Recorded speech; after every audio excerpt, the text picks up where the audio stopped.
Bonus ఇస్తామంటూ bogus మాటలు చెప్పిన రేవంత్ సర్కారు అన్నదాతలను నిండా ముంచింది. సాక్షాత్తు సీఎం రేవంత్ సొంత జిల్లా పాలమూరులోనే రైతులకు బోనస్ రాలేదు. మహబూబ్ నగర్ జిల్లా కౌకుంట్ల మండలం ముచ్చింతలలో అన్నదాతలకు కాంగ్రెస్ ప్రభుత్వం మొండి చేయి చూపింది. బోనస్ ఇస్తారన్న ఆశతో ప్రభుత్వాన్ని నమ్మి వడ్లు అమ్ముకున్నారు రైతన్నలు. వడ్లు అమ్మి 2 నెలలైంది కానీ ఇప్పటిదాకా బోనస్ రాలేదు. అకౌంట్లో బోనస్ జమ కాలేదు. పాపం ఏం జరిగిందో తెలియక అధికార పార్టీ నేతలు, అధికారుల చుట్టూ అన్నదాతలు ఎంత తిరిగినా ఫలితం లేకపోయింది. దీంతో చివరకు జిల్లా కలెక్టర్ను కలిశారు రైతులు. రేవంత్ ప్రభుత్వం తమను దగా చేసిందని వివరిస్తూ కన్నీళ్లు పెట్టుకున్నారు. ఇప్పటికైనా తమకు బోనస్ ఇచ్చి న్యాయం చేయాలని కలెక్టర్కు విన్నవించారు. ఈ నేపథ్యంలో రేవంత్ ప్రభుత్వ తీరుపై విమర్శలు వెల్లువెత్తుతున్నాయి. కాంగ్రెస్ రైతు వ్యతిరేక ధోరణిని అన్నదాతలు ఎండగడుతున్నారు. హస్తం పార్టీ అంటే మోసానికి కేరాఫ్ అని మండిపడుతున్నారు.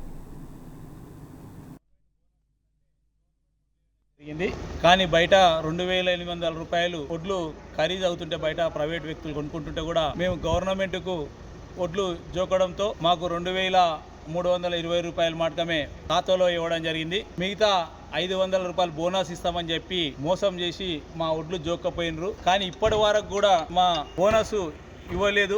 మా రైతులు మొత్తం కూడా ఆందోళన చేయడం జరిగింది. ఎందుకంటే వాళ్ళు బయట అమ్ముకుంటే వాళ్ళకి 2,800 రూపాయలు వస్తుంటే ఎప్పుడో డబ్బులు తీసుకుంటుంటే వాళ్ళు అప్పులు చేసినా కట్టుకుంటుంది. కానీ ఇప్పటి వరకు కూడా వాళ్ళకి రైతులకు బోనస్ వేయకుండా ఉండడం వల్ల మహబూబ్ నగర్ జిల్లా కలెక్టర్ గారికి కూడా ఇప్పుడే వినతి పత్రం రైతులందరం కలిసి వినతి పత్రం ఇవ్వడం జరిగింది. కలెక్టర్ మేడం గారు కూడా దాన్ని మేము వెంబడే స్పందిస్తాం. చాలా మందికి రైతులకు కూడా ఇంకా పడలేదు. దాని గురించి ఇంకా మేము కూడా ఆలోచన చేస్తాం. గవర్నమెంట్కి కూడా దీన్ని దృష్టిలో పెడతామని చెప్పడం జరిగింది. 3 రోజుల్లో వస్తుంది బోనస్, 2 రోజుల్లో వస్తుంది బోనస్ అన్నందుకు మేము గవర్నమెంట్కి ఇచ్చినాము. గవర్నమెంట్ నుంచి ఇంతవరకు దగ్గర మాకు బోనస్ రాలేదు. మేము ఆందోళన చెందుతున్నాము. 1,50,000 వరకు వస్తాయి. నాకు కౌలుకు తీసుకున్న ఒక 5 ఎకరాలు అవి రాలేదు, ఇవి రాలేదు. అందుకనే కలెక్టర్ ఆఫీస్ దగ్గరకు వచ్చినాము.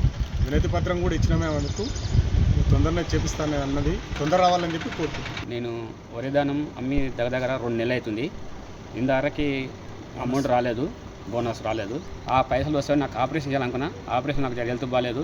దానికోసం 2 నెలలు వెయిట్ చేసిన. ఆ పైసలు ఇంతకు రాలేదు. దగ్గర ఇంకా 30,000 వస్తాయి. ఇక మేము కలెక్టర్ దగ్గరకు వచ్చి మా రైతులు అనుకుని వచ్చి వీడికి మాకు ఇంతవరకు రైతు బంధు రాకపోయా, బోనస్ రాకపోయా, బోనస్ ఉష్టాలు చేయండి మేడం అని చెప్పి ఇప్పుడే కలెక్టర్కి వినతి పత్రం ఇచ్చేసి